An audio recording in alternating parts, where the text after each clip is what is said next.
Thanks for tuning in to our webcast about the general sessions in Davidson County elections. We have 3 candidates today for 2 of the contested seats. First of all, we'll start with Adam Dredd, who is running for General Sessions Division 9, and his opponent will be, Lynda Jones. I almost got you 2 mixed up. Lynda Jones, and they're both running for Division 9, and then Melissa Blackburn is running for judge in Division 2.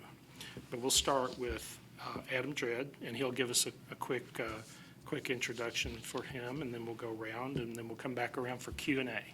So Adam, go ahead. Would you like me to talk to you or to the camera? Talk to the camera. All right. Talk My to the name folks. is Adam Dredd, and I am running for General Sessions Judge Division 9. I was a 2-term Metro Councilman at large. I went to Vanderbilt University, and then I graduated from the Nashville School of Laws, where I got my law degree.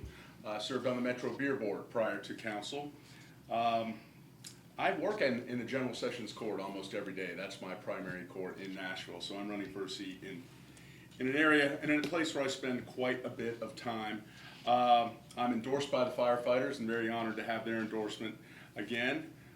As a councilman, when I was a councilman, I was endorsed by them as well and several organizations, but it was unimportant today.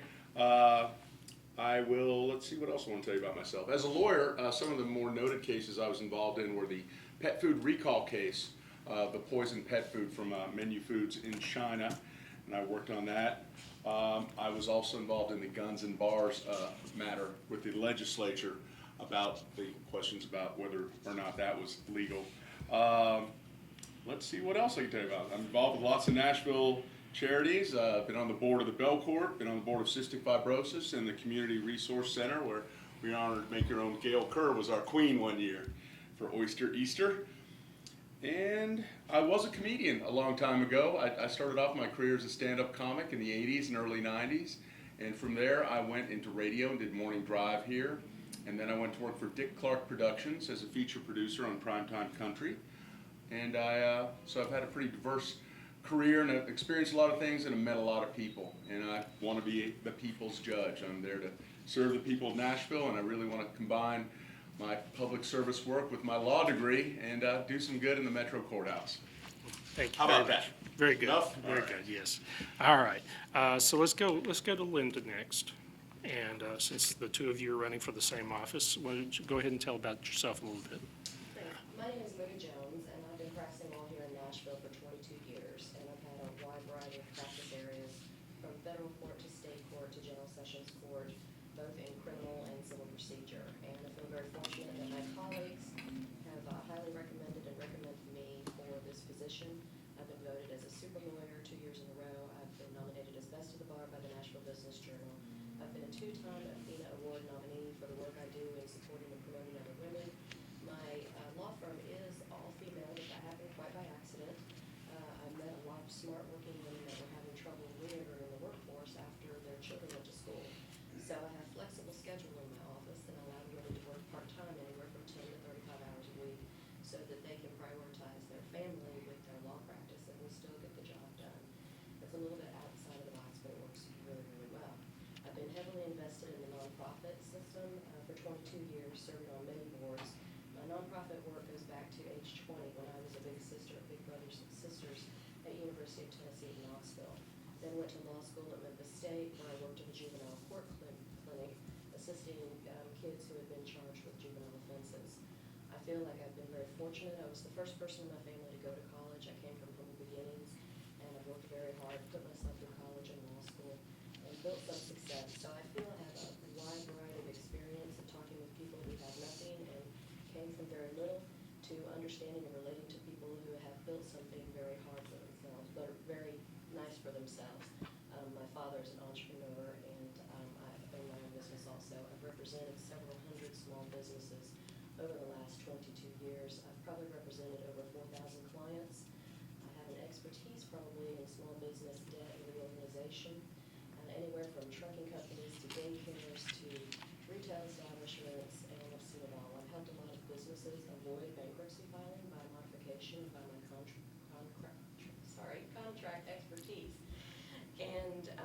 also have a background in criminal defense, representing over 500 people, usually veterans or usually the mentally ill who have been charged with crimes. I've served on the board of the Mental Health Cooperative Foundation, the board of Morningstar Sanctuary for Domestic Violence, as well as other boards here in Nashville. And I brought my notes with me because over 22 years, it's easy to forget which boards that you've served on. Well, let's come back to that. We're going to go to the questions, then you'll have a little summation at the end. Does that sound good? Okay. All right. Melissa Blackburn is a candidate for General Sessions Division 2. She does have an opponent, Republican Marion Fordyce, who we did not hear back from to request to come to this. So go ahead, Melissa, and thank you very much for coming. I'm Melissa Blackburn. I'm a native Nashvilleian. I grew up out in Bellevue. I attended Harpeth Valley Elementary School and Bellevue Junior High School. I attended Lipscomb for high school and college. My mother spent most of her career as a second grade teacher at Gower Elementary School. My father was a Navy veteran, and my husband and I have 4 children that we raised here in Nashville. We have 2 grandchildren that live currently in Houston, Texas. Unfortunately, they don't live here in Nashville. I have been licensed to practice law, and I practice in all the federal courts across the state and general sessions courts. When we looked back at my history, I practiced in 22 different counties across the state in general sessions courts. I am pleased to say that when we were thinking about running for judge, and I was trying to decide where my heart was, it was with the mental health court, both because of my father's service in the military and my family tragedy with mental illness. This is where my heart was. This is where I think I can make a difference. This is a court that takes someone that is willing to put the time and energy into making that difference. And I'm bringing a skill set to this court that we're going to make a difference. We're going to spend the time with the veterans, with the homeless, with those individuals with mental health needs, where we're going to give them a chance, where we're going to add things to this court that are going to give them an opportunity to work successfully in society. I've been endorsed by the FOP, by Women in Numbers, by the firefighters, by Out and About newspaper, by, and bear with me, I like Lynda and Adam need my glasses, the largest Hispanic newspaper in Nashville, La Campana. I've also been recommended by Women for Tennessee's Future. Sheriff Darren Hall and Vice Mayor Diane Neighbors have endorsed me, as well as 21 members of Metro Council. Thank Okay, you. great, thanks. Okay, so let's start with, well, why don't we go ahead with you, or no, I'm sorry, let's start with the General Sessions 9. Okay, so we'll go to you, Lynda. And again, we did talk about this a little bit, but given that you're running for judgeships, you know, there may be some rules and about what you can discuss and not, but we'll see if we can do this as well as we can. There are a lot of issues out there that, of course, people want to know about, you know, sort of where your thinking is, and, you know, maybe it's something you can't discuss, but we'll try.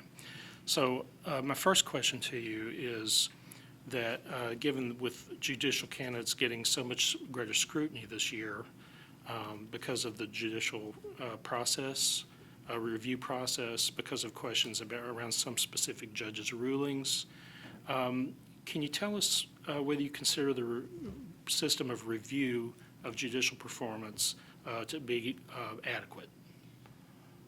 I don't think the judicial ethics will allow us to comment on that. Okay. I'm sorry, I don't mean to sound evasive, Not a problem. but we're all very sensitive to the scrutiny of the judges and our ethics, and I think all of us have looked over the canons and are quite careful and thoughtful about that. Okay. How about if we ask a little bit broader question? I'm sure you're aware that we've been covering the issue of domestic violence. All right. And we would be interested in hearing your thoughts about how cases are handled in the courts,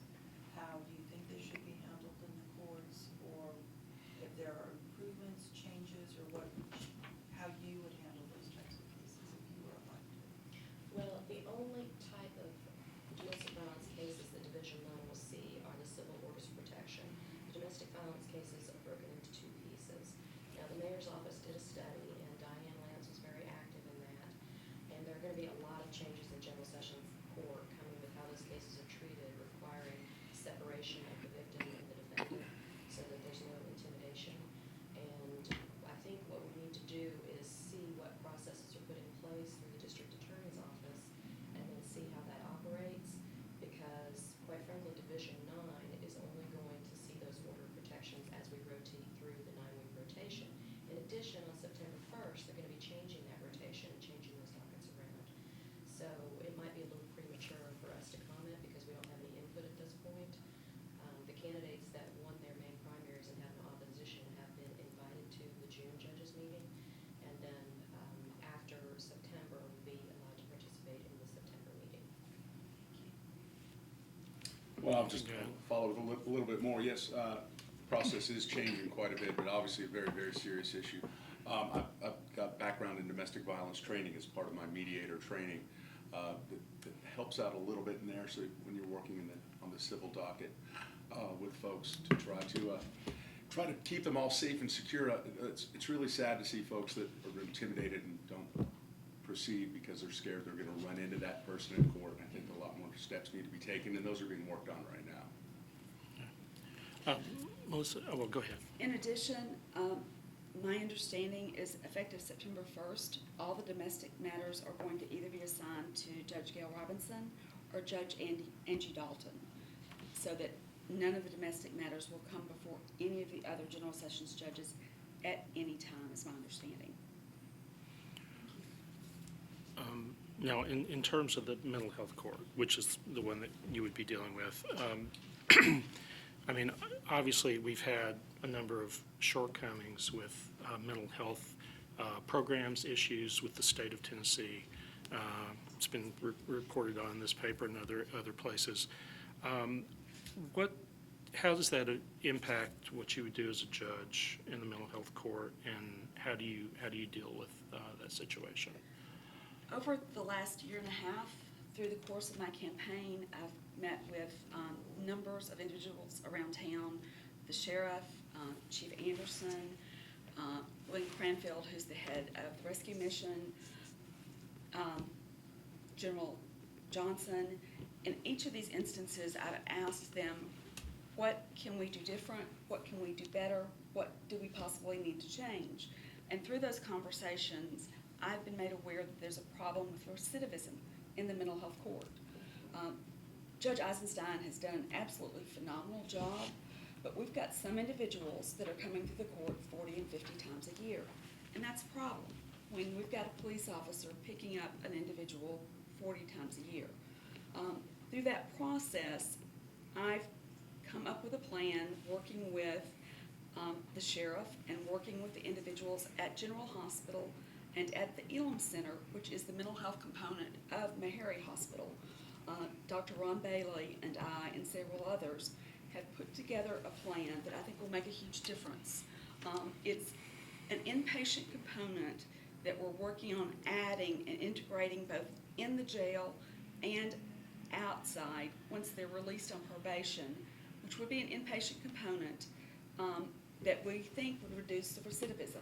What it would do is it would make sure an individual is on the right medication, not just the first medication that they try, but it would allow us to make sure we try a second or third medication if necessary to ensure they're on the right medication.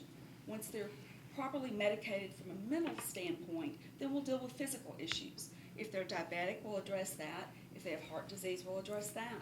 So that we deal with the whole person and give them the best opportunity to remain stable, stay on their medication, step down to a halfway house program, and monitor and guide them. It's a comprehensive plan. It's not a simple, I need more than a minute and a half. Sure. But it's something we're working very diligently on and intend to work with the sheriff, work with Dr. Bailey, the Elam Center, General Hospital, and Meharry to put in place. And hopefully, 3 years from now, you'll see a big difference. Oh, great, sounds good. Well, let's talk, since we can't go into the other issues for you all, talk a little bit more about your background then. Let's go with with you, Adam, and talk about how your background in the law cases you've dealt with will help you do the job as judge. Oh, absolutely. Well, I think my background prior to law actually helps me too, because working with people from all walks of life in different arenas. I didn't go to law school until I was 37 years old. So I've been practicing for over a decade now, and just met so many people along the way. The thing about General Sessions Court is not everyone has a lawyer there. It's kind of the entry-level court for a lot of folks, and they come and represent themselves quite a bit on civil cases, even more. So it's very, very important to have those people skills. I did work on a couple, yes, those, you wanted to talk about the other, Yeah, the pet food case would be a good, maybe illuminating. that was just tragic. The poison pet food case, unfortunately, Menu Foods was putting melanin in to fluffen up pet food and make it fuller, I guess is what they try to do, and it killed pets, and it mainly killed small pets. In Tennessee, over 100 people lost their pets, and when they kill the small pets, it's more likely that senior citizens have little dogs or a cat, and for a lot of those folks, it was like losing their spouse again. A lot of them were widows or widowers, and because of that, I've adopted 3 cats since then. I wasn't a cat person before then, and now I'm kind of a crazy cat lady, but we were able to help a lot of those folks as well. The guns and bars issue came up over this legislature passed a law, and it wasn't crafted very precisely, but basically what it did was allow anyone with a gun permit to walk into any place that served alcohol with a loaded firearm on their waist. I mean, it wasn't a concealed weapon thing. And what they didn't look into was, well, who's supposed to see if they have a gun permit? Is it the waiter or waitress who's maybe a college or high school kid making $2.14 an hour plus tips? Are they supposed to say, excuse me, sir, can I see your gun permit? And it also, from a city council perspective, and I was the first chair of conventions and tourism, German television got involved in it, and a bunch of folks were like, we're not going to come to Nashville, it's going to be the wild, wild west there. I mean, even in the wild, wild west, you had to take your gun off and your holster and hang it on a hook. So anyway, I worked with a lot of restaurants and a lot of other lawyers on that, and we got the law overturned on vagueness, because there really wasn't a definition of what a bar was in Tennessee. There were 110 different liquor licenses, and none of them were for a bar, which is kind of strange. So yeah, that was a very big case. Now, unfortunately, the legislature then went back and changed the law again to put a definition of a bar, and we were really unhappy with the fact that if you don't want a gun in your restaurant, you have to have a sign with a picture of a gun on it in front of your restaurant and a line through it. Thinking that's just the opposite. Only 3% of restaurants wanted firearms in their places. So what our proposition was, well, if you want guns in your place, have guns welcome. Don't have that negative image of a gun, which can scare folks, especially if they're visiting from other countries. So that was a big case for us. But yeah, but again, most of my practice is, smaller things in general sessions, and they're pretty much every day. Wow. And, yes. Good. But, Well, thank you. keep it short and sweet. Yeah, thanks. So, Lynda, So my your background. motivation and background for going to law school was when I was 17, I went to public school, and we had Mr. Jenkins provide a business law class and a mock trial opportunity for us in the Sullivan County Courthouse. I went to elementary, middle school, and high school in Bristol, Tennessee. And I just had read To Kill a Mockingbird and fell in love with the law and justice, and I knew at age 17 that that's what I wanted to dedicate my life to. Now, when you're 17, you can't go to law school right away. So I had to get student loans and go to college. And I did everything from work at movie theaters selling popcorn to being a babysitter to telemarketing. I mean, you name it, selling T-shirts. I did anything and everything to get through school. And then I went to law school in Memphis and had such a great experience with the juvenile court clinic and working with inner city kids. And I just have always looked to the Davids and represented them versus the Goliath my whole career because of that book. And when I sit back and I think about it and I look at it, what drives me, it's just that inherent ability to want to be fair and to level the playing field so that everybody has a fair opportunity. There are so many people that don't have an opportunity because they come from poverty, and work ethic can make a difference and can change your life, because I'm the product of that. Public school education and hard work has gotten me to where I am today. And but at the same time, I also appreciate when someone has built something person today than I was 30 years ago. And appreciate all the experiences that I've had along the way. And I feel like I've been a partner with my clients throughout their careers because I've learned so much about so many different types of businesses. And of course, about half the caseload that comes through General Sessions Court is small business matters under $25,000, contractual disputes, painters, contracts. I mean, you name it, a lot of small businesses come through there. A lot of individuals without medical insurance actually come through the General Sessions Court. And there are just a lot of poor people that come through the court system. And while the law is the law, I think it's very important that you have someone who has the ability to understand and to break it down into layman's terms, because you have to understand where people are coming from. You have to seek to understand and then be understood. And everyone communicates at a different level. The conversation I might have with someone who wasn't fortunate enough to graduate from high school is going to be different from the conversation I have with a physician. And, you have to be able to parse it out separately like that. So you've really got to be able to identify with the poor, understand where they're coming from, and explain the law to them so that they feel like they got their day in order and okay. Could the three of you each let us know what you think the biggest issue is facing the courts and the criminal justice system here in Davidson County? You want to Should- start, yeah, Melissa? come in. Okay. From my standpoint, with the Mental Health and Veterans Court, it is going to be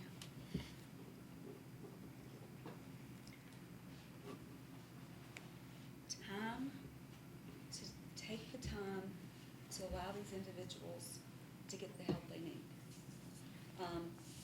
The veterans, I've sat in on the Veterans Court, I believe 3 times currently, and these individuals that are coming through the Veterans Court, it's a changing dynamic because you've got the older veterans that were the Vietnam veteran era, say, and they're in their 60s or 70s, and they're at one place. They were stable, they have a mental need, and they've become unstable for some reason. Then now you've got the veterans that are young. They're in their 20s. But they've got PTSD, they've got more severe injuries, and they're not nearly as stable. And they're not able to go find jobs, the ones that are coming through that mental health veterans court. They cannot even be stabilized long enough to go get a job. There was one gentleman that was in the court 2 weeks ago, and he was so agitated standing in the courtroom, he was trying to go for a job interview, and it was a matter of them needing to take him to the VA hospital so they could make sure he got his prescription filled, so he could take his meds, so he could be stable enough to go for a job interview. Because no one would hire him based on the degree of agitation he was experiencing. And he was a lovely looking gentleman, but the difference in the 2 groups of individuals that are just going through that court, and all of these, 95% of these people were male, but they all need time, and they all need help, and they all need services that this is the only court that's providing them. And they also need, and they're starting this. Memphis has had this court, I guess, close to 2 years now, and I've talked extensively with Judge Anderson in Memphis. The biggest piece there is they're matching mentors with each of these individuals. So they're pairing the individuals there, say Sam Smith with Joe Brown. Joe Brown has successfully been a veteran. He has a job, he has a family, and he's successfully operating in society. Well, this young veteran doesn't have those things yet. So to pair an experienced veteran with a young veteran to help the young veteran be able to navigate successfully to that point, it makes a huge difference. And we're just starting here. Operation Stand Down is setting up a program to work with the court to pair a mentor with these young guys coming out. And they're young men, and they desperately need that pairing and that mentoring program. Thank you very I'm much. sorry. No, I you're get fine. started. That's okay, that's okay. Yeah, same And I same think Melissa question. touched on it earlier, but recidivism, people just keep coming back. And what I'd like to do is kind of a three-pronged approach in terms of the criminal court. You have some people that are bad people and do need to be locked up. They're career criminals and they're preying on other people and hurting people. But you also have people who've made bad choices. They're good people who've made bad life choices. And some of them they need to make restitution in most cases, but they also need some life skills. And what I'd like to implement, and I'm talking to a lot of local churches and other organizations, is actually having them continuing the case and giving them the opportunity to do some certain life skills courses, in terms of just everything from earning a living to balancing a checkbook and things like that. And the churches are very open to helping out with that. And then they would come back and, a little bit like mental health court, they'd be checking in with us along the way and avoid going to jail by doing that. And then you have some people who have just made little silly mistakes. You don't want to see it ruin the rest of their lives. You've got a college kid who got caught smoking a joint. Well, potentially if that shows up and he gets convicted of that, that could ruin his chances for a job down the line. So we want to find ways to let them know that they may need to find a different path, but that we're not going to ruin their lives and just come down with a hammer on them. Then you have addicts, which ties into the mental health court as well. But you've got alcoholics and drug addicts that really just need programs and need to get off whatever they're on and get on the right path. And we can do that as well and order that through the court as well. But throwing them behind bars for a year may not be the answer on those cases. So we're going to handle each case individually and see absolutely what we can do to make them better citizens, not just put them away.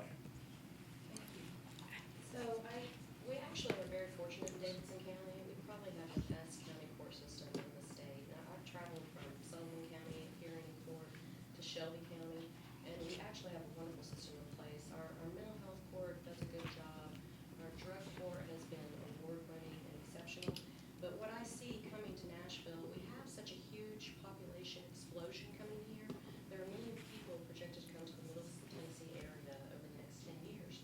And when they come, they're going to bring their talents and their gifts, but they're also going to bring the problems. So we've got to be prepared to have new processes and new systems and to build upon what we've already got and build upon that infrastructure. And so what I've seen in the community over the last 22 years are that there are nonprofits, private nonprofits that already exist in the community that have the ability to help people that are coming through the courts so that we can reduce recidivism. But we aren't quite making those strong connections. And one of my skill sets in the past has been making those connections between agencies, between people, creating new programs. One of the programs I created was a women's veteran clinic. I've also co-authored a booklet called The Story of Me with a metro school teacher and another woman. It is intended to help catch kids early, because when children grow up in a dysfunctional household, they become dysfunctional adults. And 15 years later, no matter what the problem was, whether it was alcohol or bullying in school or whatever the dysfunction might be, even depression, severe depression can cause dysfunction in a child's household. That person is going to enter the court and they're going to have more problems than a person who was fortunate enough to grow up in a loving, healthy, happy household. So I think we need to anticipate those problems and then continue building partnerships in the community. I have worked with churches in the past trying to create programs, and I've seen what works and what doesn't, and I've been reaching out to other nonprofits, and I've got a program planned in place that will be unveiling next year, if successful in the election, the Davidson County voters supported, that will be very, very successful. We're waiting until after the election to unveil it. Be premature now. We really need for the Davidson County voters to come out.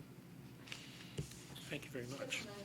I'm sure you have some, Brian. For Division 9 candidates, I'm in General Sessions Court not as often as you guys are, but one of the big things that I see there is docket management. You have folks who show up for a 9 a.m. hearing and they're still there at 11:30, waiting for the crowd to clear out. Can you guys talk at all about what you guys have seen in court and any solutions you might have on how to make the courts run more efficiently? Because I see a lot of delays, hearings get pushed, people don't show up. It seems a bit chaotic in general sessions. If you want to start on that one. Oh, go ahead. No, Go ahead, definitely. go ahead, Adam. Sure, either. Well, often, unfortunately, the problem is the court not starting on time can really throw a wrench in it, and court with me will always start on time. But what I like to do, and I would encourage lawyers to do, especially in criminal court, is to contact the DA prior to that day and see if they can work something out. And a lot of times, more often than not, they can. And if they do it before the court date, that saves everybody a lot of time. It's worked for me, and hopefully I won't keep people there all day. Tempers start to get testy closer to lunchtime and things, and people are missing work, and we want everybody to continue on with their lives and get back to work or their families. So I plan on running a pretty tight ship there, and we'll always start on time and expedite quickly, get people back with their day. Lynda. Starting on time is crucial, but it's actually a little bit more complicated.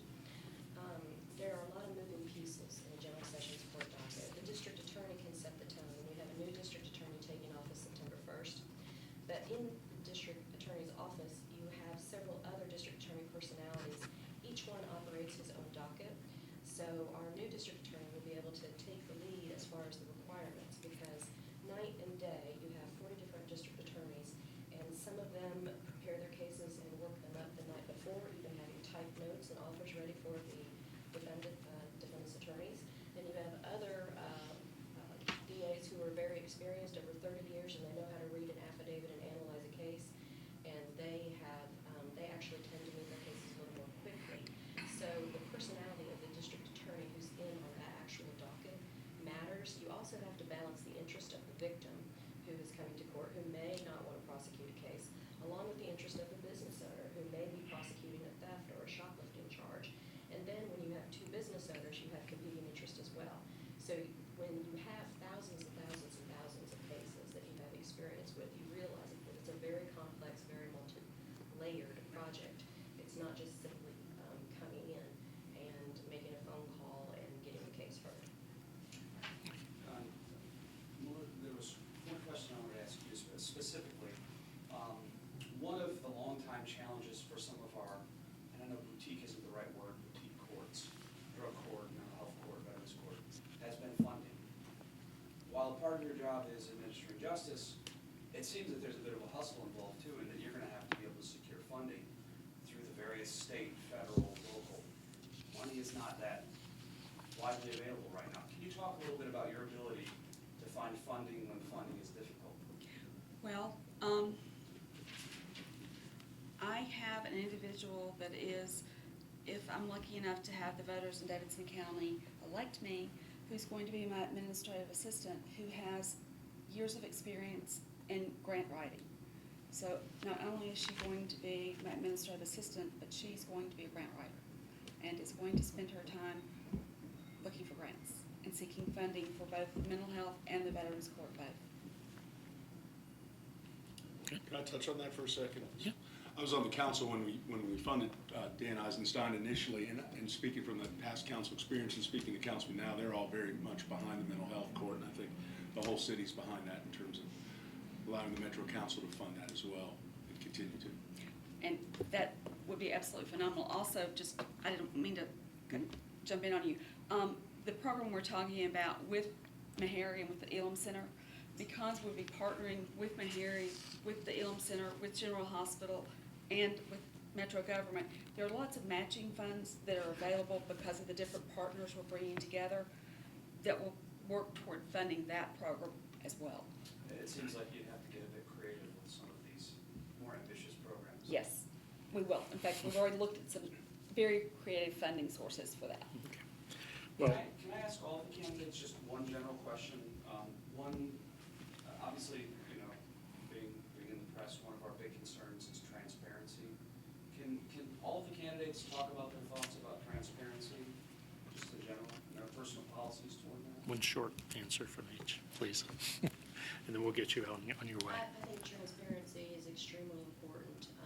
My undergraduate degree was public relations communications, which meant I took a lot of journalism classes, and I've actually authored articles for a couple of different publications. So I think it's very important that the media have absolute access to courts. They are public courts, and they need to be there and just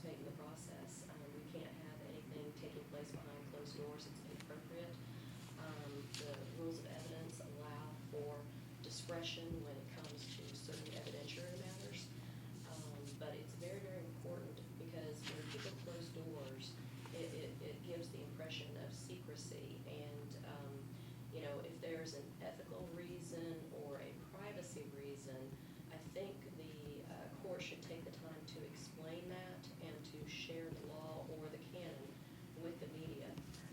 I appreciate the work that the media do, and in the journalistic work, I understand that it's very, very important, and we need for society to feel safe and secure, and there are a lot of people who don't trust the government, and I understand that. Yeah.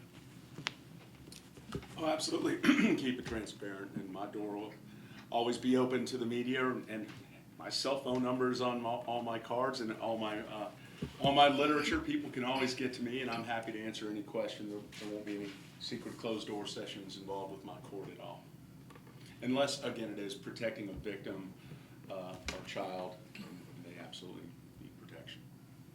Well, and I will reiterate what both Lynda and Adam have said. If there's something that is requested to occur outside of court, it's not going to. It's going to occur between 9 and 5 in that courtroom, Monday through Friday. Unless, like Adam said, it affects a child who's a victim. My husband and I currently represent a number of children that have been sexually assaulted by their peers, and we do everything humanly possible to avoid the disclosure of their names or anything about those children. And I am adamant about protecting children that are victims. Thank you. We'll just take about a minute each, and just a closing statement, if anything else you want to tell to our readers. And let's see, Adam, go ahead and start with you. Do you want me to? Yeah, Okay. go ahead. All right. Good. Sure. Well, yeah, my name is Adam Dredd, and I sure appreciate your vote for General Sessions Judge, Division 9. I didn't go into too much detail on it, but I am a Rule 31 listed mediator with extensive training in mediation, and that will really come in handy in civil matters where we're just trying to get things worked out to hopefully everyone being happy, but sometimes both people aren't happy, but at least we get it worked out through mediation, and that's an important tool we can use in the courts.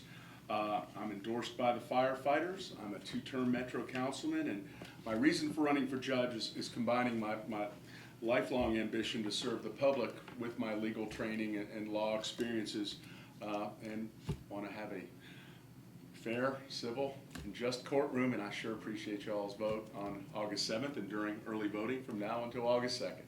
Thanks. Thank you. Lynda? And my name is Lynda Jones, and I would appreciate your vote for General Sessions Division 9.